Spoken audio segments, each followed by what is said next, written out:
Fala, galera do Militar, galera do Força, professora Thalita aqui com vocês para mais uma aula de História.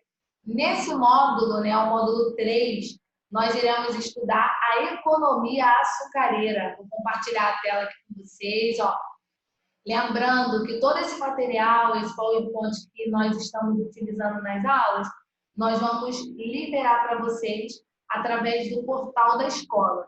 Tranquilo? Então, lá no portal do aluno, naquela parte que fica escrito material extra, vocês vão poder acessar o material dessa aula também. Então, não precisa ficar preocupado em dar print na tela. Tranquilo? Vamos lá? Vamos falar da economia açucareira?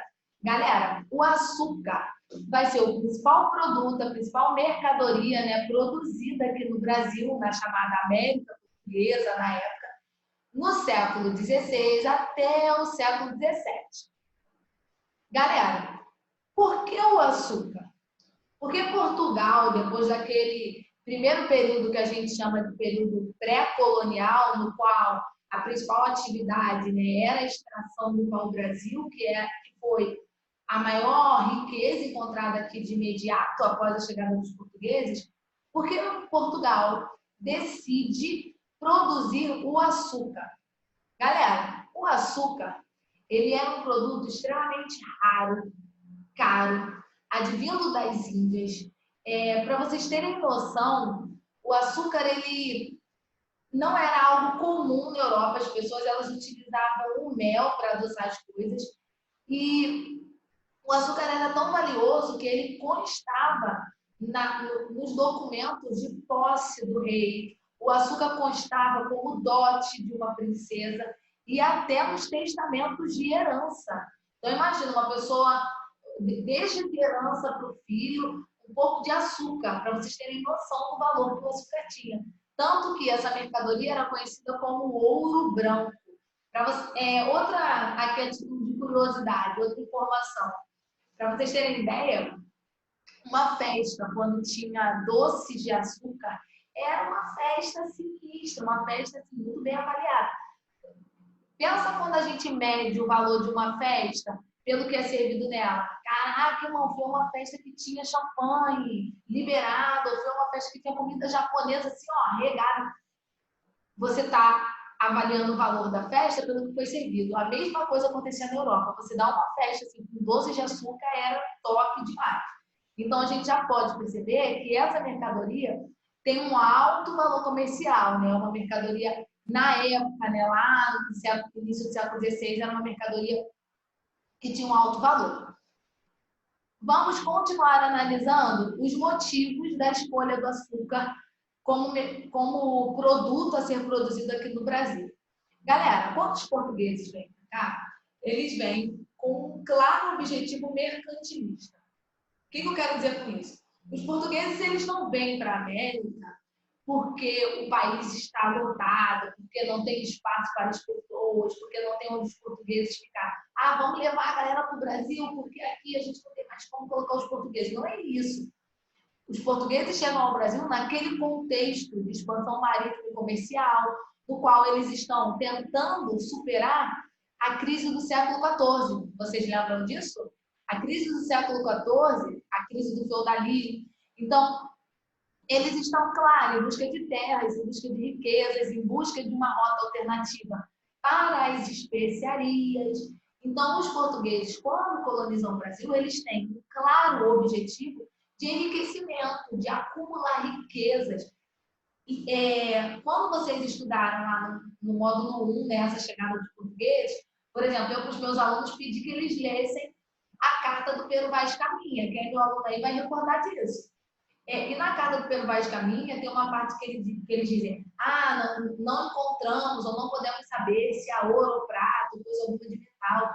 Aí ele vai falar da terra, vai dizer que a terra é de muito bons ares, que as águas são infindas. Ele vai mostrando ali que existe uma possibilidade de produção agrícola aqui. E Portugal vai aproveitar esse potencial que o Brasil tem para produzir o açúcar aqui e revender. Isso é uma maneira o quê? De gerar riquezas para Portugal. Então, a produção do açúcar aqui atende às necessidades mercantilistas, essa necessidade de enriquecimento, de acúmulo de capitais, tá, de Portugal naquele momento. Tranquilo? Trabalhamos aí esse primeiro fator. Além de atender as necessidades mercantilistas, Portugal já tinha uma experiência prévia na plantação da cana-de-açúcar. Portugal chegou a produzir o açúcar nas ilhas africanas, que a gente, ali no Oceano Atlântico, a gente pode chamar também, né, das ilhas atlânticas, de Açores, de Madeira.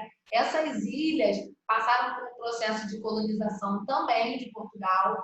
Lembra que Portugal vai fazer o périplo africano, vai estabelecer feitorias na África durante a expansão marítima e comercial? Então, essas ilhas, elas inclusive passam por aquele sistema de capitanias hereditárias.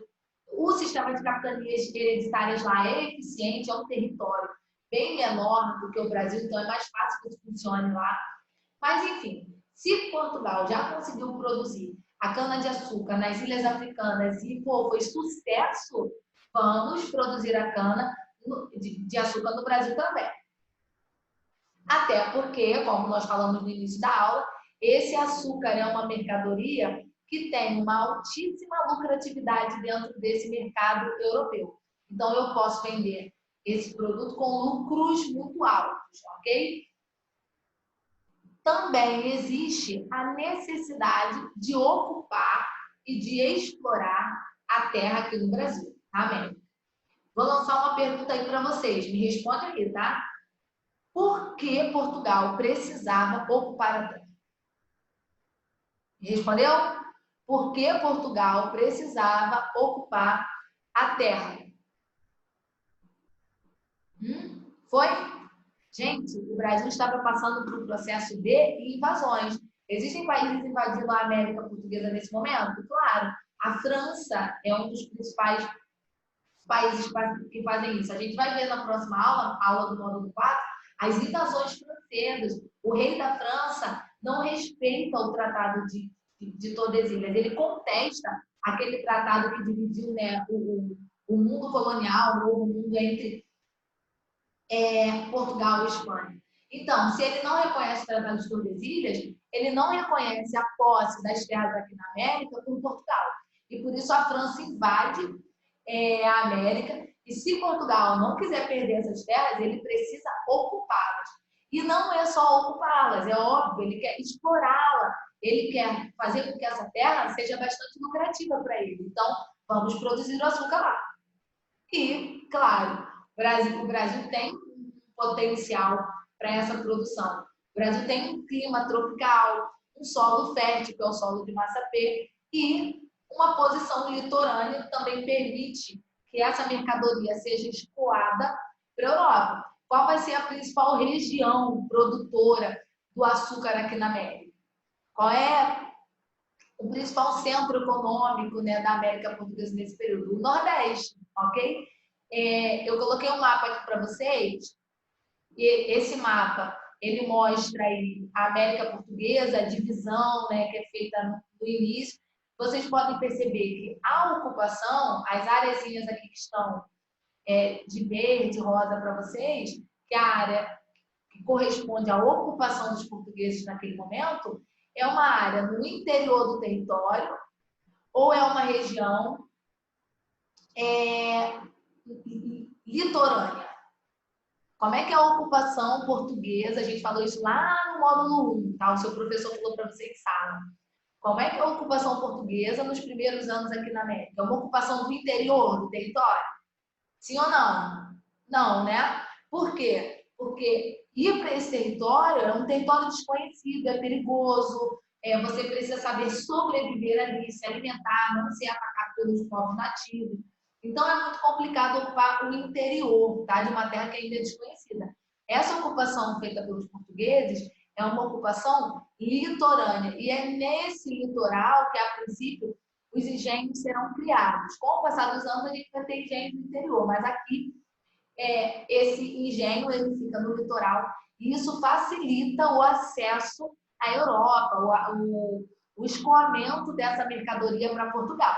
Tranquilo até aí? Então, nós vimos os fatores, né, que explicam quais são os motivos de Portugal ter escolhido o açúcar para ser produzido aqui. Vamos lá? Vamos voltar naquela tela para a gente conseguir memorizar? Eu vou até liberar meu mouse aqui para vocês, para eu poder acompanhar os slides com vocês. Calma aí. Então, porque o açúcar foi escolhido, fala aí comigo, O açúcar foi escolhido para ser produzido aqui porque atende às necessidades mercantilistas de Portugal. Portugal já tinha uma experiência prévia. Onde foi essa experiência? Na África, não é? Nas ilhas africanas de Açores, Madeira. Depois, pesquisa aí a localização das ilhas, tá? Dá um Google para você poder ver geograficamente. Outro motivo. Esse a lucratividade, o alto valor comercial que esse açúcar tem no mercado europeu, a necessidade de trazer portugueses, trazer pessoas para ocuparem a terra e de explorarem a terra, gerar riquezas, e o potencial, né, que o Brasil tem, o clima tropical, o solo de massapê e a posição litorânea. Foi? Vamos lá, vamos para o próximo tópico, assunto aí, que você precisa saber de economia açucareira. Como é que esse açúcar vai ser produzido? Esse açúcar, a estrutura, né, que é desenvolvida para a produção dessa cana-de-açúcar é através do sistema de plantation. Esse sistema, ele se baseia nesses 4 pilares aqui. Eu já vou fazer uma ressalva a isso. Olha só. O sistema de plantation, ele tem como característica o latifúndio, que são grandes unidades produtivas. Então, eu tenho uma grande extensão de terra que será produzida. Essa terra, ela é utilizada para a produção de um gênero principal, tá? Então, qual é o gênero que vai ser produzido aqui? O açúcar.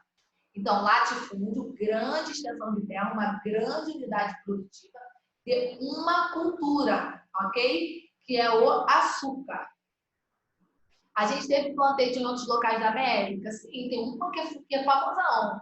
Lá nas 13 colônias, né, depois aí vão se tornar os Estados Unidos da América, você tinha uma plantation, mas era uma plantation de algodão, e esse algodão era exportado para a Inglaterra, que era a metrópole dessas 13 colônias. Aqui a gente vai ter, então, latifúndio, grande propriedade de terra, monocultura do açúcar, e essa produção do açúcar não é para ficar aqui na América, né? Esse açúcar vai ser levado para a Europa para ser comercializado lá. Então, outra característica da plantation é a exportação, ok? O sistema de plantation, gente, existe até hoje. Então, eu posso falar que a plantation ela é um latifúndio, um monocultor voltado para a exportação. Agora, no caso da América Portuguesa e desse período, uma característica desse sistema era a utilização da mão de obra escrava. Nem toda plantation é escravista, ok? Essa plantation aqui é escravista, mas hoje, por exemplo, a gente não tem mais a escravidão como uma característica desse sistema. Tranquilo? Então, o último pilar aí dessa plantation que vai ser estabelecida aqui na América Portuguesa é a escravidão. Essa escravidão, a princípio, lá no século XVI, é a escravidão do próprio nativo, é a escravidão do indígena, e eles serão os primeiros a serem utilizados na produção do açúcar. E depois a gente vai ter a utilização da mão de obra do negro africano. Agora eu vou parar para falar uma coisa importante para vocês. Olha só. Durante quase 400 anos, o Brasil, né, a América Portuguesa, vai utilizar a mão de obra escrava do africano. A utilização da mão de obra do africano, ela vai perpassar todo o nosso período colonial até o período do Império. Estima-se que 12 milhões, praticamente 12 milhões de africanos tenham sido trazidos para a América. E desses 12 milhões, 4,9 desembarcaram no Brasil, 4,9 milhões. Então, essa escravidão, essa mão de obra escrava, ela é a base dessa produção que vai acontecer no século XVI, XVII, depois a mão de obra escrava vai ser utilizada na mineração, no café, entre outras atividades que nós vamos desenvolver aqui. Esse tema da escravidão é um tema que vai sendo trabalhado com vocês ao longo do ano. Tranquilo? A gente vai voltar a falar sobre escravidão em diversos momentos. Vamos lá. Tem um esqueminha que eu utilizo para ajudar vocês a memorizarem essa plantage. É claro, gente, que não adianta decorar o esquema. Pô, a professora me deu um bizu, decorei o bizu. Mas se você não entender, não vale de nada, tá? Isso aqui é só para te ajudar a bater um branco aí na hora da prova. Então, isso aqui te ajuda. Deixa eu passar os lápis. Você escreve a palavrinha Leme, né? Que é um bairro aí do Rio de Janeiro. E no L, você coloca latifúndio, no E, escravidão, monocultura e exportação. Você conseguiu aí encaixar os 4 pilares dessa estrutura produtiva. Latifúndio, escravidão, monocultura e exportação. Mercado externo. Tranquilão? Tranquilo? Fácil para vocês. Olha só. Outra coisa, eu não posso deixar de falar do chamado Pacto Colonial. Galera, o Pacto Colonial, ele vai ser uma grande característica aí desse processo de colonização portuguesa aqui na América. É uma relação que é estabelecida entre a metrópole. Quem é a metrópole, né? É o país colonizador, é Portugal, é aquele que tomou a posse aqui da terra. E a colônia, que é a região que é dominada, então essa América portuguesa, né? O Brasil. A metrópole, ela controla o comércio com a colônia. A colônia, ela precisa complementar a economia metropolitana, gerar um enriquecimento da metrópole. Então, a função da América aqui é abastecer, enviar para a metrópole matéria-prima, gêneros tropicais, os metais preciosos que fossem encontrados aqui. A gente sabe que lá no século XVIII a gente vai ter descoberta do ouro no Brasil. Então, toda essa mercadoria ela é enviada para a metrópole e quem estabelece o preço, o valor disso, é sempre a metrópole. Então, e outra coisa, a colônia só pode comercializar com a metrópole. Então, se o Brasil, por exemplo, quisesse comercializar sua mercadoria com outro lugar, isso não era possível. Não existe a possibilidade de oficialmente, ok, legalmente, o Brasil enviar matérias-primas para outros países europeus. E a metrópole envia para a colônia escravos e produtos manufaturados. A mesma coisa vale aqui, ó. A colônia não pode comprar produtos manufaturados de outros locais. Ah, professor, o Brasil quer comprar tecido da Inglaterra. Não pode. O Brasil só pode comprar produtos manufaturados de Portugal. E é Portugal que estabelece os preços. Em geral, os produtos enviados de Portugal para a gente eram produtos de baixa qualidade e caros. Então, a gente não pode nem dizer que isso é um pacto, tá? A gente chama de pacto colonial, mas eu prefiro o termo exclusivo metropolitano. Porque que pacto é esse que a colônia ela não estabelece nada? Ela tá, toda essa relação é imposta a ela. Então, exclusivo metropolitano. A metrópole ela tem exclusividade no comércio com a colônia. Tranquilo? A metrópole tem exclusividade no comércio com a colônia, que a gente vai chamar o quê? De monopólio, que é esse controle, essa exclusividade, esse direito aí de comércio. Tranquilão? Mas para sua provinha pode aparecer assim, tá? Pacto colonial ou exclusivo metropolitano, pode usar os dois termos sem problema, vai tranquilo. Ah, eu coloquei aqui para vocês a estrutura de um engenho, para a gente pensar como é que é feita a produção desse açúcar. Gente, é muito mais complexo, muito mais do que parece, tá? Não é só produzir a cana e vendê-la. Como é que essa cana de açúcar se torna um açúcar refinado, ok? Eu preciso ter uma série de estruturas que levem a esse refinamento do açúcar.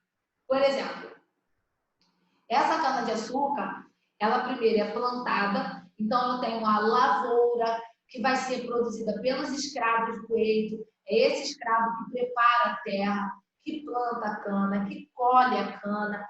E essa cana ela precisa depois ser trazida para o engenho.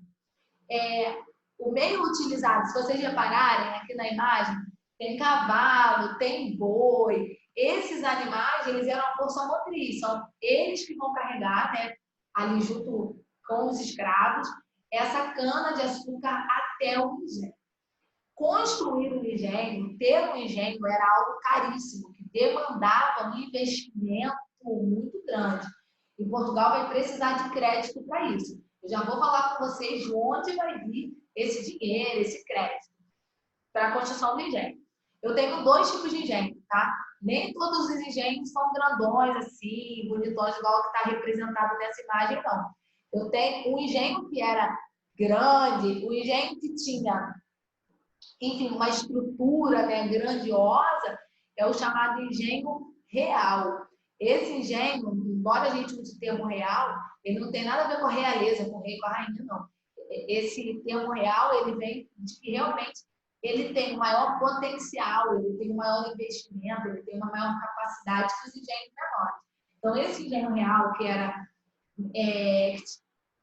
era mais raro aqui no Brasil, você tem poucos engenhos reais, que são esses engenhos que têm essa estrutura muito grande, eles são movidos à água. Olha aqui, ó. Você está vendo? Então, esse engenho ele é movido à água e os engenhos que são chamados de trapiches, tá? Engenhos trapiches, são os engenhos de menor porte. Em geral, a moenda no engenho de trapiche, ela é movida por cavalos, por bois ou pelos próprios escravos, ok? Então, eu tenho o engenho real e o engenho de trapiche. O engenho real tem uma estrutura melhor e em geral, a moenda é movida pela água. Nos engenhos de trapiche, eu tenho uma estrutura menor, tá? Uma menor capitalização ali. E esse engenho, ele é movido, essa moeda ele é movida pelos escravos ou pelos animais. Turma, então, vamos lá. Além da cana, de a gente precisar plantar essa cana vai ser trazida para o engenho, que eu já falei para vocês que esses 2 tipos, e essa cana é levada para a moenda. Na moenda, essa cana é passada. Olha só, essa imagem aqui foi feita pelo Jean Debré, que é um pintor francês. Através dele, a gente conseguiu entender bastante sobre esse Brasil colonial, sobre como as coisas funcionavam aqui através das pinturas que o Jean Debré fez.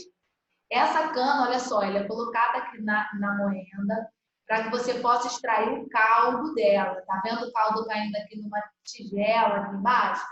Tem um erro físico nessa imagem. Vê se vocês acham aí o erro físico dessa pintura. Acharam, não? A posição em que a cana está sendo colocada, né, que ela sai da moenda, não condiz com a direção que o escravo está girando a moeda. Conseguiram perceber?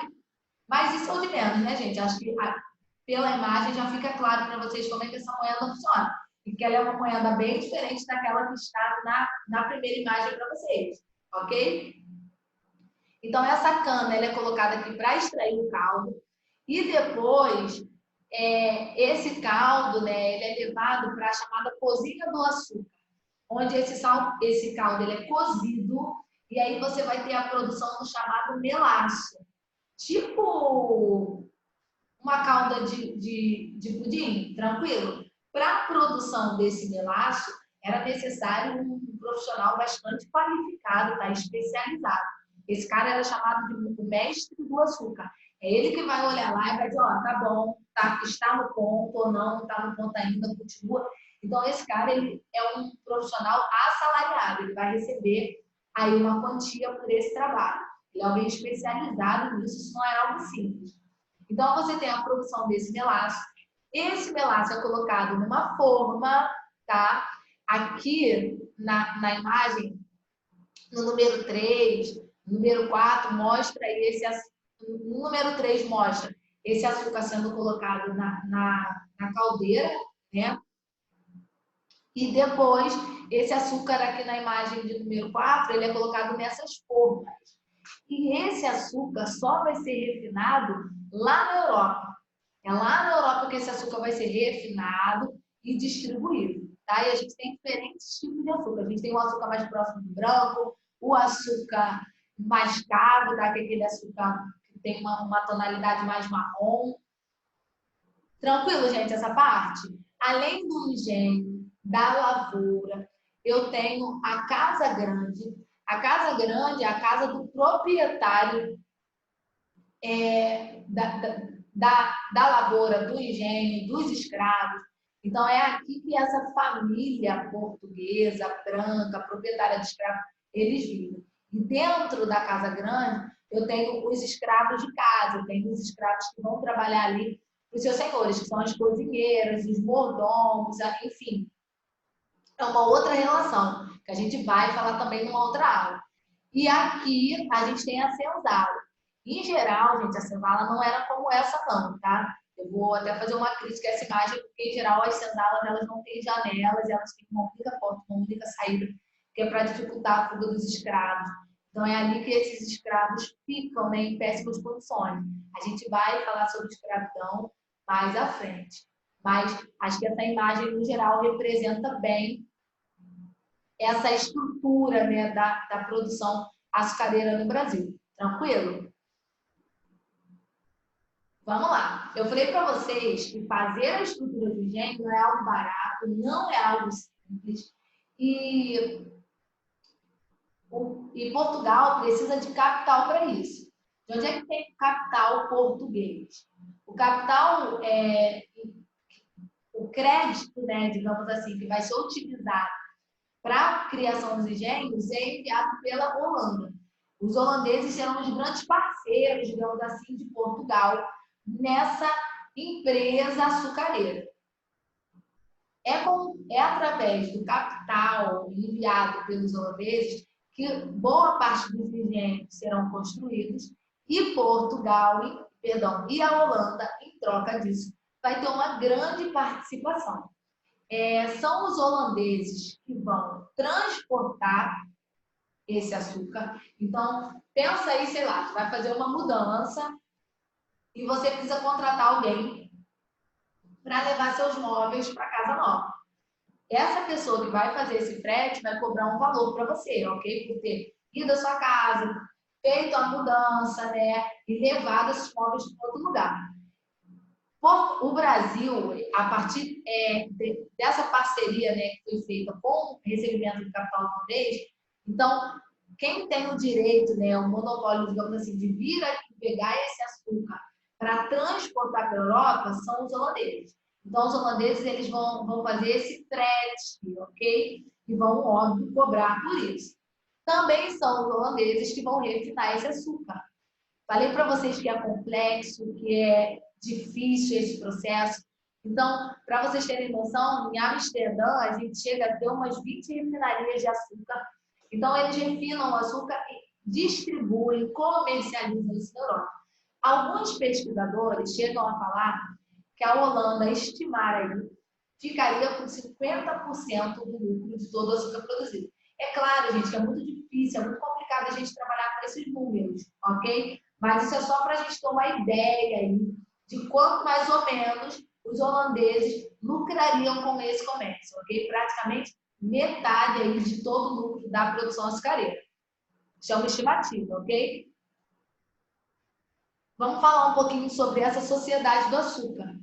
Essa sociedade é uma sociedade hierarquizada. Olha o que eu coloquei aqui para vocês. É uma sociedade onde há pouca mobilidade social ou a mobilidade social é quase nula. Por que eu estou falando? O que significa mobilidade social, gente? Por exemplo, hoje uma pessoa que nasce, sei lá, numa favela e depois se torna um jogador de futebol. O cara fica milionário. Então, esse cara teve uma ascensão social, assim.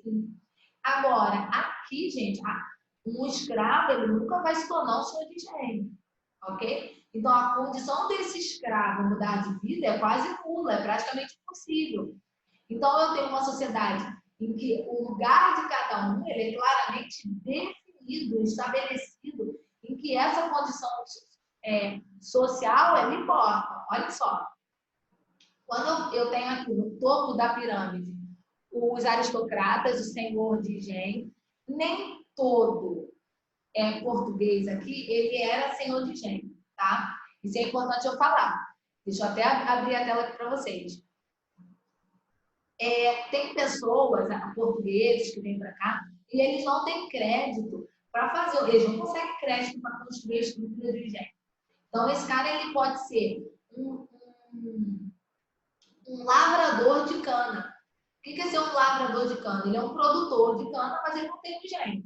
E aí ele pega essa cana de açúcar, ele traz até o engenho e ele dá para o senhor de engenho fazer aquele processo da moenda, né, do melaço. Alguns historiadores dizem que esse senhor de engenho, por esse serviço, ele pede 50% da cana.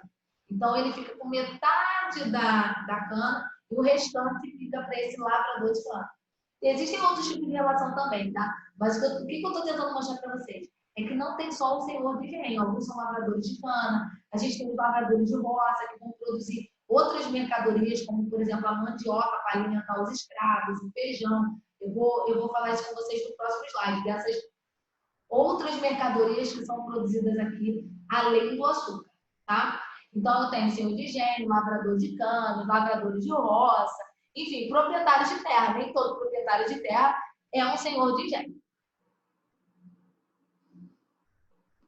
Aqui eu tenho homens livres. Ué, a professora tem homens livres, né, nessa sociedade? Sim, é um grupo bem menor, mas eu tenho ali o mestre do açúcar, que eu comentei com vocês, um ferreiro, um carpinteiro, um capataz que vai cuidar ali, vai controlar, né, os escravos. E por último, eu tenho esses escravos que são considerados as mãos e os pés do senhor de engenho, a base de tudo que era produzido aqui na América. Tranquilo? Outra característica dessa sociedade, essa sociedade é uma sociedade escravocrata. A gente pode falar de uma sociedade escravista. O que é uma sociedade escravista, galera? Não é só uma sociedade que usa escravos. Não é só uma sociedade que utiliza a mão de obra escrava. É uma sociedade na qual, preste atenção que eu vou falar agora, sociedade escravista. É uma sociedade na qual ter ou não a posse de escravos te faz mais ou menos importante. Se você é dono de escravos, se você tem escravos, você sem dúvida tem uma posição diferenciada dentro dessa sociedade. Pensa aí em algumas coisas que hoje trazem prestígio para as pessoas da nossa sociedade. Vai, fala aí, vai falando. Ah, a professora tem um carro muito caro, ter uma cobertura em um determinado bairro do Rio de Janeiro, sei lá, uma cobertura na Zona Sul, a roupa que a pessoa utiliza, a roupa de marca, tranquilo? Um iPhone, vocês sempre falam do iPhone, né? Cara, a pessoa que tem um iPhone. Enfim, existem algumas coisas que trazem status. Na sociedade escravista, ser dono de escravos te faz mais importante que as outras pessoas. O sonho de algumas pessoas era ter posse sobre escravos. O que caracteriza essa aristocracia é o que ela não faz, ela não trabalha. O trabalho manual era visto como algo vergonhoso, aviltante. Então, quem trabalha é o escravo. E quem tem posse sobre o escravo é visto como alguém muito importante dentro dessa sociedade. É uma pessoa que tem um status muito grande. Tranquilo? Então, uma sociedade escravista. E uma sociedade patriarcal. É uma sociedade em que a figura do homem, do dono da casa, do pai, do senhor, ela se sobrepõe a todos os demais elementos. Ele é dono da terra, ele é dono dos escravos, ele é dono da esposa, ele é dono dos filhos, ele domina, ele controla, ele está no topo dessa sociedade, ok? Então, é uma sociedade machista, é uma sociedade na qual as mulheres elas não têm nem de perto, né, os mesmos direitos que os homens. As mulheres elas estão ali numa posição sempre de submissão. Então, uma sociedade hierarquizada, escravocrata, patriarcal, ok? Com uma mobilidade social quase nula. E aqui eu coloquei uma imagem para vocês também, né, com os escravos, né, servindo os seus senhores. Um retrato aí dessa sociedade escravista. E, para a gente fechar essa aula, vamos falar sobre as chamadas atividades complementares. Por muitos anos, a historiografia definiu a economia brasileira em ciclos. O ciclo do açúcar, o ciclo do ouro, o ciclo do café. A gente hoje não utiliza mais esse termo, ciclo. O açúcar é produzido até hoje no Brasil. Então, como é que é um ciclo? Tá? E aí vocês ficavam com aquela sensação muito amarrada de que primeiro veio o açúcar, aí já era produzido açúcar, depois veio o café, aí depois do café. Perdão, primeiro veio o açúcar, depois a mineração, depois o café. Gente, esquece isso, tá? Claro que eu tenho o açúcar despontando aí como a minha principal mercadoria a ser produzida, depois eu tenho o ouro, ok. Mas não é acabou, começa o outro, e nem é só a produção daquilo. A economia da América portuguesa, ela era muito mais diversificada do que a gente pensa, ok? E não é porque o açúcar vai entrar em declínio lá no século XVII que a gente acaba com a produção dele. Ele continua sendo produzido, mas ele não é mais a grande base da nossa produção, ok? Então, professora, se você falou aí que a nossa economia é uma economia mais diversificada, apesar do sistema de plantation, você precisa saber quais são as outras atividades paralelas a isso, ok? Eu tenho a produção pecuária, a criação do gado.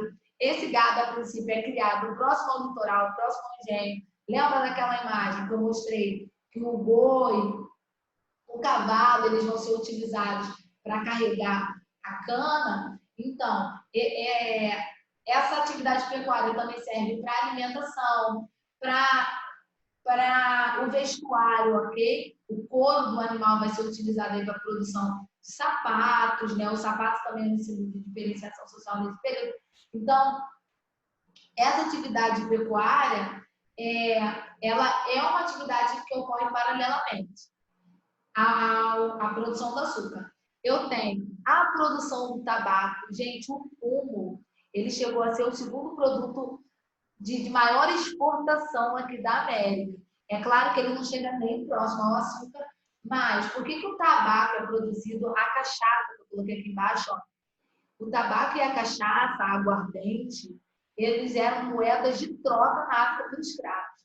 Então, os portugueses levavam tabaco e cachaça para os chefes africanos e trocavam isso por escravos, por cativos. Então, é a moeda de troca utilizada na África por escravos. Eu tenho também a produção do algodão. Esse algodão é utilizado para fazer as roupas, né, a vestimenta dos escravos, enfim, são precários também. O padre Antônio Vieira, ele vai dizer que a vida do negro no Brasil poderia ser definida pelos 3 P's: pau, pano e pão, tá? Então, porrada, pano e pão. Uma alimentação bastante precária, uma roupa para encobrir as suas vergonhas, né? E, enfim, o castigo físico. Como eu falei para vocês, a gente vai falar mais sobre escravidão numa próxima aula. Mas esse algodão, então, é utilizado também para vestimenta. A mandioca é a principal fonte de alimentação dos escravos. Então, a mandioca e o feijão também. Então, em geral, olha aí como eu falei que a nossa economia é mais diversificada. Sempre próximo a um latifúndio monocultor, a uma região produtora de açúcar, eu tenho também a plantação de mandioca para que esses senhores possam alimentar os seus escravos, ok? O próprio senhor pode reservar uma parte da terra para a produção da mandioca, do feijão, ou a gente tinha aqueles lavradores de roça que forneciam a mandioca, o feijão para os senhores alimentarem os seus escravos. Tranquilo, galera? O professor Ed vai fazer com vocês os exercícios, né, do módulo 3, na aula ao vivo, acompanha a aula. Vai ter lá uma revisão bem bacana também desse mesmo módulo e a resolução dos exercícios. Vocês poderão tirar dúvida no chat. Então, espero que tenha sido aí bem produtiva essa aula. Infelizmente, nós não podemos estar juntos em sala de aula agora. A gente está morrendo de saudade de vocês. Mas esse é um meio de nós estarmos conectados, de nós estarmos juntos durante essa quarentena. Um abraço, um beijo para todos vocês e até a nossa próxima aula, o nosso próximo módulo. Valeu, galera!